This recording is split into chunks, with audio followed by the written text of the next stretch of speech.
Salam damai sejahtera di dalam nama Tuhan Yesus Kristus. Kita kembali melanjutkan pembacaan dan renungan dari firman Tuhan yang diambil dari Mazmur 50 ayat 7 sampai dengan ayat yang ke-15. Demikianlah firman Tuhan. Dengarlah hai umatku, aku hendak berfirman. Hai Israel, aku hendak bersaksi terhadap kamu.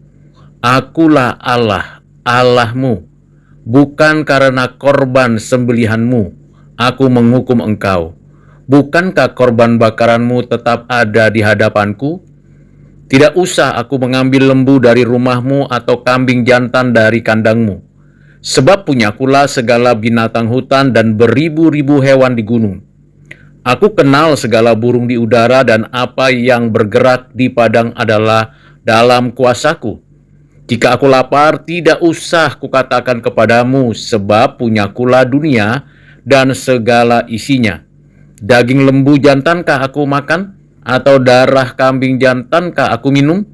Persembahkanlah syukur sebagai korban kepada Allah, dan bayarlah nazarmu kepada Yang Maha Tinggi. Berserulah kepadaku pada waktu kesesakan. Aku akan meluputkan engkau, dan engkau akan memuliakan aku. Demikianlah firman Tuhan. Yang berbahagia kita yang menyimpan firman Tuhan, mengerti pengajaran di dalamnya, dan menjadi pelaku firman Tuhan.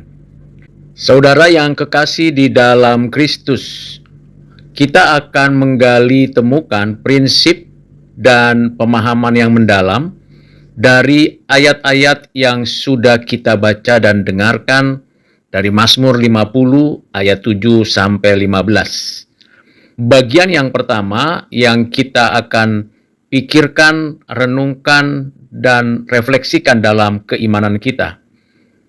Kita diminta oleh Tuhan untuk mendengarkan firman-Nya. Ini hanya untuk umat-Nya saja, bukan untuk semua manusia. Mendengarkan firman Tuhan akan memberikan pertumbuhan iman, karena melalui pendengaran akan firman Tuhan, seseorang akan dipimpin, diarahkan, dan dibaharui hati, pikiran, dan hidupnya oleh Roh Kudus yang bekerja di dalam dan melalui firman-Nya itu. Hal yang kedua yang perlu kita pikirkan secara mendalam ialah firman Tuhan itu dikhususkan untuk umat-Nya. Di sini kita langsung bisa mengerti bahwa di antara manusia ada yang bukan umat Tuhan dan ada yang memang umat Tuhan. Selalu ada dua kelompok besar ini di antara umat manusia. Jadi tidak semua orang yang diciptakan, yang ada dan hadir di dalam sejarah adalah umat Tuhan. Sebagian bukan umat Tuhan. Bagian yang ketiga yang perlu kita perhatikan lagi ialah berkaitan dengan ritual keagamaan. Memang ritual keagamaan menuntun kita untuk patuh, untuk mempersiapkan diri berjumpa, beribadah dengan Tuhan. Itu baik adanya. Namun itu bukan esensi dari kehidupan spiritual dari orang yang percaya. Hal yang paling penting dan paling esensial ialah kita sewajarnya, seharusnya senantiasa mempersembahkan syukur kepada Allah.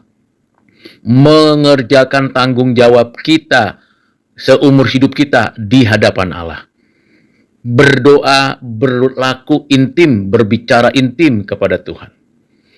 Dan disinilah kita bisa membedakan antara keagamaan sebagai ritual dan religiusitas dengan kehidupan spiritual yang esensial ada secara pribadi dari orang-orang yang disebut sebagai umat Allah.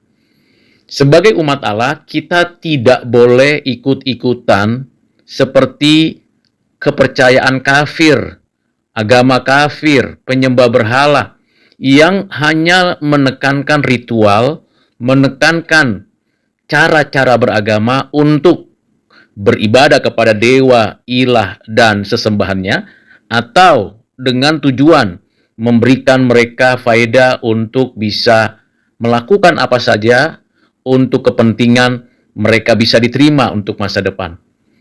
Tidak bisa diikuti, tidak bisa ditiru cara-cara dunia, penyembahan berhala dan pemikiran orang-orang kafir tersebut. Kita memang menyelenggarakan ibadah, tapi esensi ibadah kita bukan pada ritualnya, bukan pada apa yang kita persembahkan, tetapi pada apa yang Tuhan kehendaki untuk kita lakukan. Alasannya sederhana, karena semua yang ada ini milik Tuhan. Tidak ada satu inci pun di mana Tuhan tidak berkata, itu miliknya. Mengapa? Ya memang semuanya diciptakan Tuhan. Materi apa saja, benda atau gas atau zat, tumbuhan apa saja, baik yang di daratan tinggi, dataran rendah, maupun juga yang di bawah air, di dalam lautan, di bawah danau dan sebagainya, semua binatang, semua hewan, semua keberadaan yang ada di alam, semuanya milik Tuhan. Jadi, tidak perlu sesungguhnya kita memberi persembahan, korban-korban persembahan seolah-olah itu bukan milik Tuhan, seolah-olah itu dapat menutupi kesalahan, keterbatasan, dan juga keberdosaan kita. Tidaklah demikian, semuanya itu milik Tuhan, sehingga kalau kita memberikan persembahan, melakukan ritual, sesungguhnya esensinya pada kedekatan hubungan kita dengan Tuhan Allah, dengan hati yang bersyukur, dengan kebergantungan kepada Tuhan Allah, dan bertanggung jawab untuk setiap hal yang kita lakukan. Dengan demikian, kita diajar oleh Tuhan untuk tidak melupakan Tuhan dalam segala perbuatan kita. Kita diarahkan untuk mengingat kembali tujuan dari Tuhan menciptakan kita, yaitu memuliakannya dan menikmatinya. Tujuan Tuhan demikian memberikan kepada kita suatu tuntunan untuk kita tidak lupa, untuk sungguh-sungguh menyatakan apa yang Tuhan kehendaki. Tentu di sini Tuhan memaparkan kontrak atau perjanjian semula antara dirinya dan umatnya, khususnya dalam hal ini dengan Israel, yang tentunya perlu dan penting untuk mengakui bahwa Tuhan adalah Allah mereka. Kita perlu tahu dan perlu menyadari bahwa Tuhan Allah kita adalah Allah yang sejati. Yang lain, penyembah berhala, penyembah dewa-dewi dan ilah adalah buatan atau ciptaan manusia, bukan Allah yang sejati. Bisa jadi panggilannya mirip, penyebutannya mirip, tetapi sebenarnya mereka sedang menyembah berhala.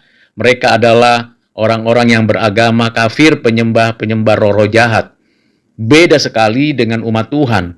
Karena itu, Tuhan mengatakan, dengarlah hai umatku, perhatikanlah apapun yang kita kerjakan. Saat dia berfirman, kita sebagai umatnya harus menyendengkan telinga. Artinya bukan begitu saja kita dengar firman dan berlalu, tetapi kita harus sungguh-sungguh dengan hati yang tulus, dengan sikap yang terbuka, dan jiwa yang tenang untuk senantiasa mendengarkan firman Tuhan. Bagaimana kita perlu itu? Karena memang melalui firman Tuhan kita mengenalnya. Kalau tidak mengenalnya, maka kita akan menyimpang ke kanan dan ke kiri, dan akhirnya kita menyembah berhala dan kita melakukan ritual-ritual keagamaan persis seperti orang-orang kafir, bangsa-bangsa penyembah berhala itu, agama kepercayaan yang menyembah berhala itu. Kita tidak boleh menirunya. Karena itu perlu kita memperhatikan mengapa kita harus punya sikap beribadah yang tidak ikut-ikutan seperti agama kepercayaan kafir tersebut. Tentunya kita memang harus akui korban-korban sembelihan penyembahan kepada Tuhan berada di bawah hukum Taurat. Allah memang mau menyatakan kepada kita bahwa Dia menghendaki kita itu datang kepada Allah tidak boleh dengan kesombongan, kemegahan, keangkuhan kita. Seolah-olah kalau kita membawa korban-korban persembahan berada di dalam posisi di atas, seolah-olah kita sedang melampiaskan awan nafsu kedagingan kita. Seolah-olah dengan kita memberi persembahan, kita pikir kita dapat diampuni dosa kita. Kita pikir kita dapat menerima penebusan dari Allah. Kita mengabaikan perbuatan-perbuatan yang kudus, yang suci, yang benar, yang seharusnya kita lakukan. Bahkan seringkali kita menggunakan dan memanfaatkan persembahan itu sebagai tameng untuk kita berbuat jahat lagi dan menganggap remeh perilaku dan perbuatan kita.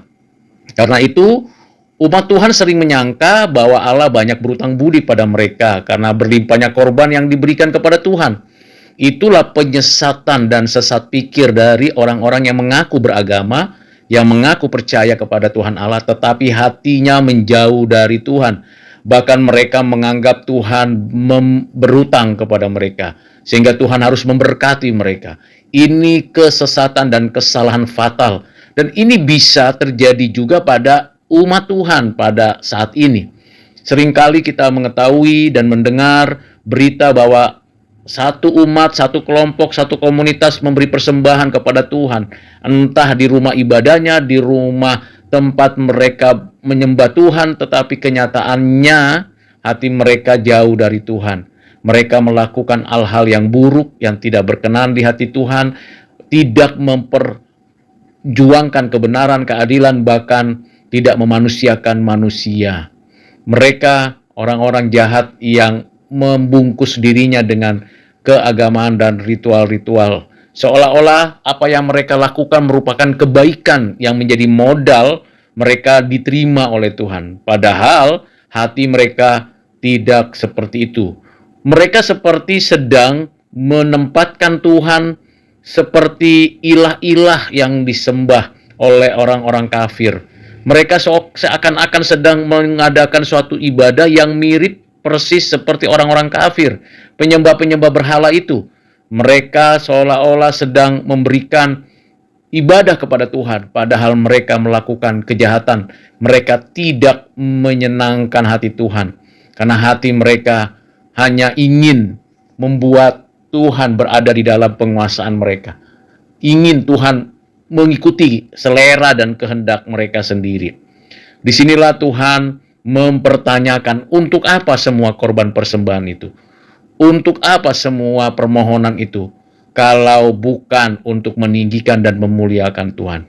Dengarlah hai umat Tuhan. Persembahkanlah hidupmu kepada Tuhan. Sebagai persembahan yang hidup, yang kudus, yang berkenan di hati Tuhan.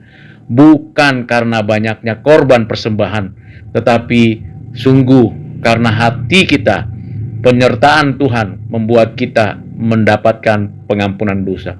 Apa yang perlu kita lakukan? Pertobatan, mengakui dosa-dosa kita di hadapan Tuhan dengan hati yang patah, yang remuk, yang hancur, memandang kepada Tuhan yang kudus dan dengan sungguh-sungguh menyesal, meminta ampun. Itulah persembahan yang sesungguhnya. Dan dari sana hadir dan lahirlah dari mulut kita, dari hati kita rasa syukur karena Tuhan berkenan mengampuni kita dan berkenan menghapuskan kesalahan kita. Itulah persembahan yang sesungguhnya, bukan hal-hal yang sifatnya lahiriah saja dan yang sifatnya ritual belaka. Dan Tuhan menghendaki kita juga tidak hanya melakukan seperti itu dengan mulut hati saja, tetapi kita juga harus sungguh-sungguh mematikan dosa, perbuatan jahat, bahkan segala hal-hal yang buruk kita harus matikan. Tidak hanya ditinggalkan, tetapi kita harus mematikannya untuk tidak berbuat jahat lagi. Dan kita juga harus melakukan kewajiban-kewajiban kita, baik itu kewajiban yang menjadi buah dari ucapan syukur kita, maupun kewajiban yang mendorong kita semakin berseru bersyukur kepada Tuhan atas segala berkat-Nya. Yang menjadi persoalan ialah kita tidak senantiasa berdoa bersyukur kepada Tuhan. Kita tidak sungguh-sungguh memuliakan Tuhan dan menyenangkan hati Tuhan. Maka itu pemazmur mengatakan dalam Mazmur 50 ayat 15, "Berserulah kepadaku pada waktu kesesakan. Aku akan meluputkan engkau dan engkau akan memuliakan aku." Kalau kita berseru, Dia akan mendengarkan doa kita dan kita akan dibebaskan dari kesesakan, dari belenggu dosa, dari cengkraman si jahat, dari tipu daya dunia. Kita akan sungguh-sungguh dengan bebas memuliakan Allah kita. Karena itu, dengarlah hai umat Tuhan. Jangan tiru agama dan kepercayaan kafir dan jangan ikuti nasihat-nasihat duniawi. Lakukan yang baik, yang benar, yang suci, yang adil bagi kemuliaan Allah untuk selama-lamanya. Amin.